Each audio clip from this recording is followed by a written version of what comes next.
Up next, favorite things. Opening up to happiness and joy.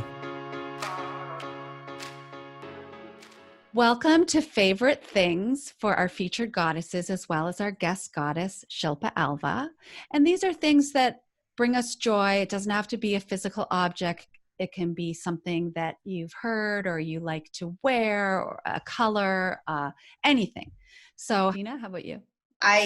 What gives me a lot of peace right now is I truly believe that our kids, they're already so far ahead of us in what their purpose is and what they fight for. I mean, which brings me to what I brought. My eldest daughter, I was the only one in the house up until maybe 3 months ago that we would buy cases of plastic water bottles. I was the only one allowed to drink them. I half empty bottles around my house made me crazy, so wasteful. But it's what I used. I didn't like any of the other recyclable, reusable water bottles. I didn't like the straw. I didn't like the size. I didn't like the taste. I hated them. And they all sort of obliged me for a while. And my eldest daughter said, Mom, this isn't good for the environment. You need to stop using these bottles. And I said, but it's the size and it's the top and everything. So she found me on Amazon. This is exactly the same size as those plastic water bottles, but it's reusable, washable. And my favorite is you take it apart so you can have almost like a wider mouth to drink or fill up or put ice in to keep it cold. And all goes into the dishwasher and is used. And these are mine. No one's allowed to have these. These belong to me, and I circulate them through the dishwasher. But makes me feel purposeful, makes me feel like I'm doing good, and I'm so glad that my daughter had the wherewithal to say enough and push me forward. So What is that called? COPCO, Copco. I got them on Amazon. I have a gray one. The bands, they're all different colors, but it breathes a little bit, but it's life-changing for me. Shilpa, have you seen those? I have not seen those. I was just going to be like, here's my Surge water bottle. So I mean, we're a water organization, so I have to it's clean canteen actually, but yeah, we have ours. But yeah, it's funny, so like when we are in the field and stuff, like we insist that everyone brings their own water bottles. We don't have plastic water bottles at any event, anything like that. And sometimes, I mean, we have guests, so they'll break the rules, and I'm like, can't be in the picture with that. Like we can't even be seen holding a plastic water bottle because it's so like. Yeah. I mean, my daughter was pretty mortified. She's like, I can't, you're so far behind. Like, it's enough. And I was like, she's right. So well, you should be really proud of yourself for making that change, because that's all we need, right? Like there's a perfect example of being so comfortable with something and then changing to, right. I want one of those. I too hate seeing the half, when you're out and stuff at picnics and you see the half. We have the Surge one that we use, as well as a few others reusable. Rachel, what did you bring to share? I just have to show you, this isn't what I brought, but this is what I hold all the time. It's rose quartz, and it's for love, and I love the shape of it, and it's so smooth, and so I always keep it on my desk and I hold it, and I have my other stones that I hold if I'm looking for energy. But today, really what I meant to talk about is my RBG.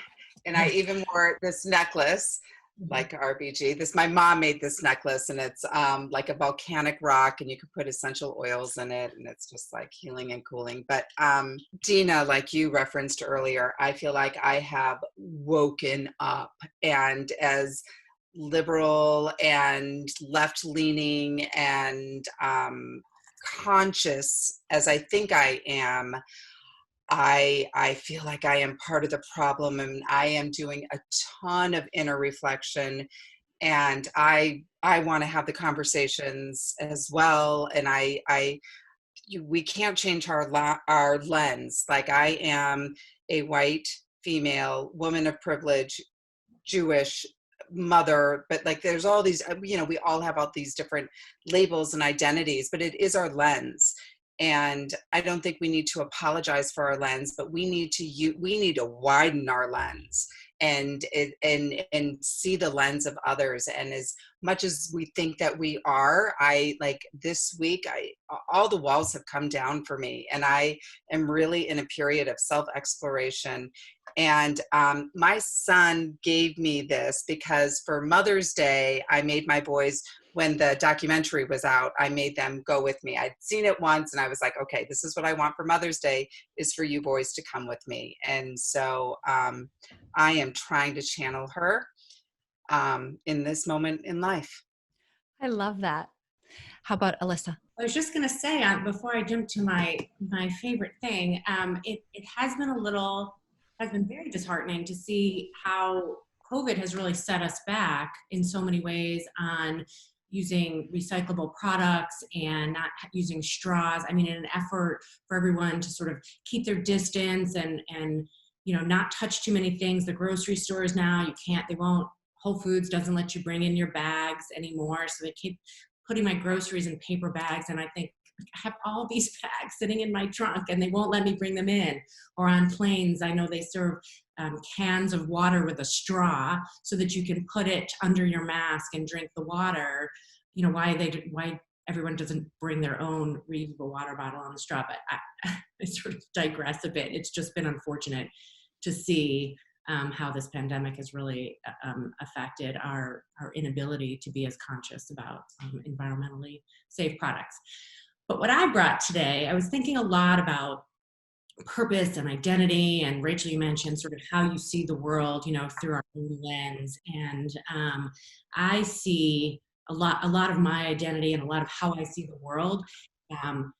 In most cases, it's how you were brought up, but in particular, my grandparents really had a tremendous amount of influence on my life and how I see the world and what I have, and being grateful for what I have. So I'll just show you something I keep on a bulletin board close to where I sit every day is this photo it's a very old photo, and it's of my grandparents' wedding. I hope you can see that. Is that okay? The two people getting married are my grandparents, surrounded by brothers, sisters, their parents. I was named after my great-grandmother. This is actually the back of an invitation to a family reunion, but I used this photo. I didn't actually have the photo, but this is what I used.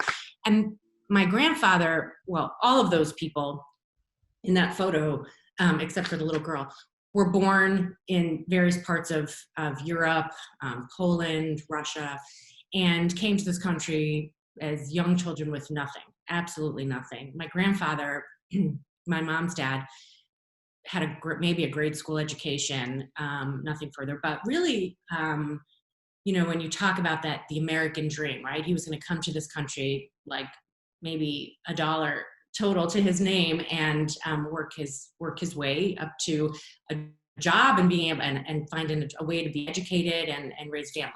So my grandfather, worked his way up through the world of printing, various newspapers in New York, until he one day, he was able to put himself through night school to get a high school diploma, and ultimately bought a company, and that was his livelihood. But in doing that, he was able to support his family, my mom and my aunt, and he really was a patriarch in our family. So the values that I think that were so important to him really sort of got passed down to my generation. And I hope I'm passing along to my kids. But most importantly, he stood for getting the best education you can afford to get. And it might not be in such a linear path, but sort of when you can, in your own life, find ways to learn and to grow and to get an education, to work really, really hard, as he did for many years with very little, but working very hard to be able to support his family. He was about family. Family came first, no matter what, always sort of making that his priority. And giving back to the world when he ultimately could. He really became a very big supporter of a lot of Jewish causes, particularly in the New York area.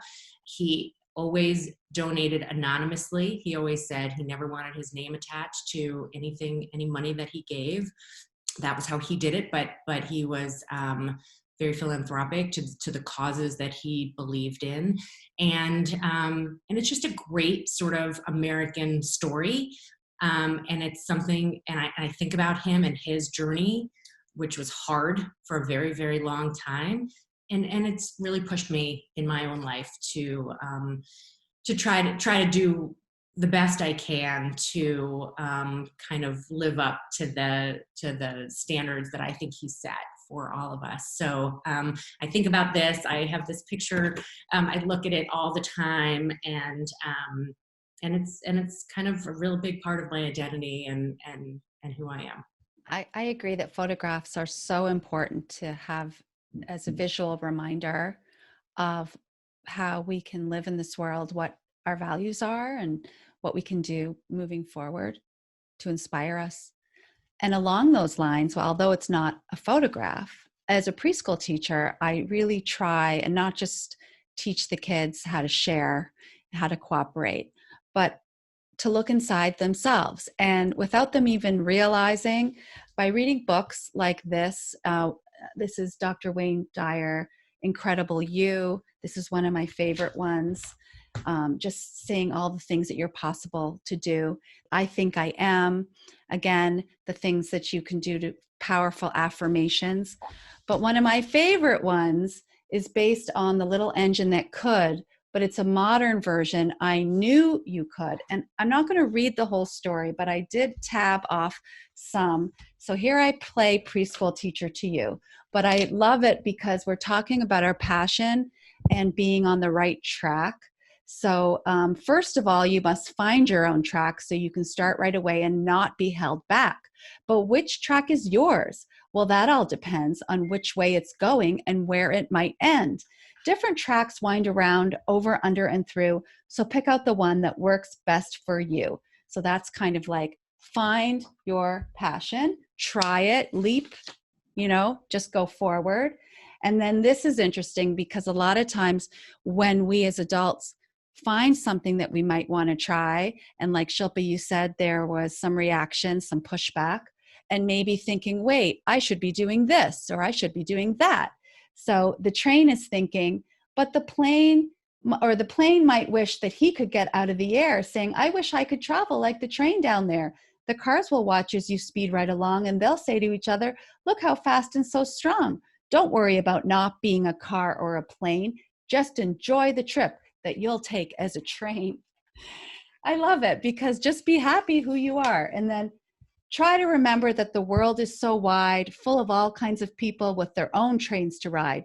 Just stay true to yourself as you travel your track with no second guessing and no looking back. And finally, which is hard to do because we always, I ruminate. Did I do the right thing? Oh, I don't know if I'm on the right track. So finally, there's more about life that you'll learn as you go because figuring things out on your own helps you grow.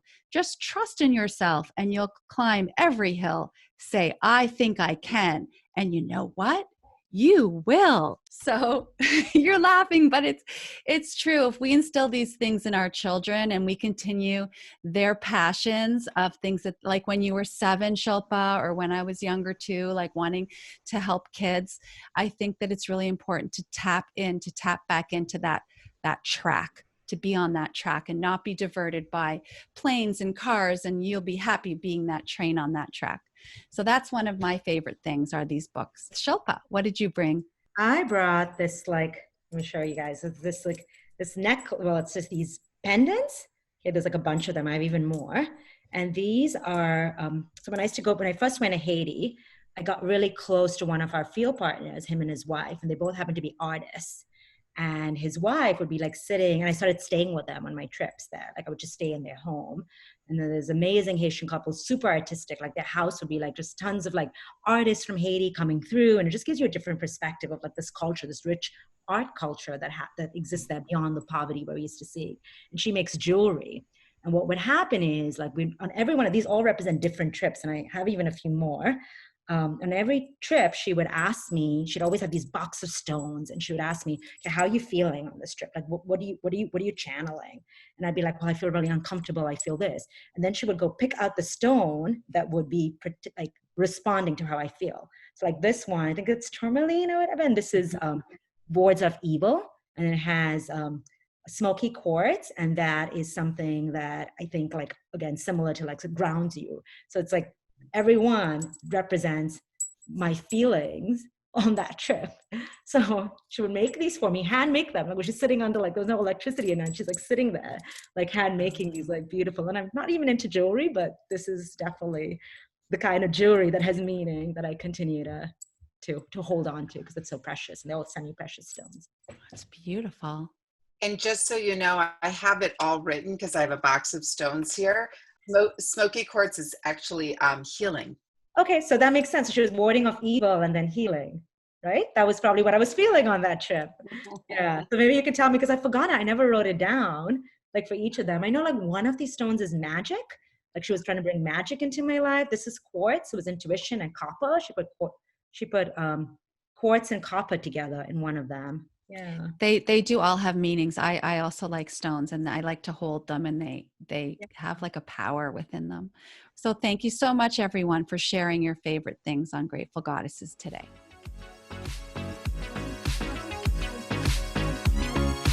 Unleashed your inner goddess yet? Thanks for joining us today on Grateful Goddesses. We invite you to visit our website, www.gratefulgoddesses.com, to access today's show notes as well as other helpful resources. Don't forget to leave a review. Until next time, stay strong and empowered to be a grateful goddess.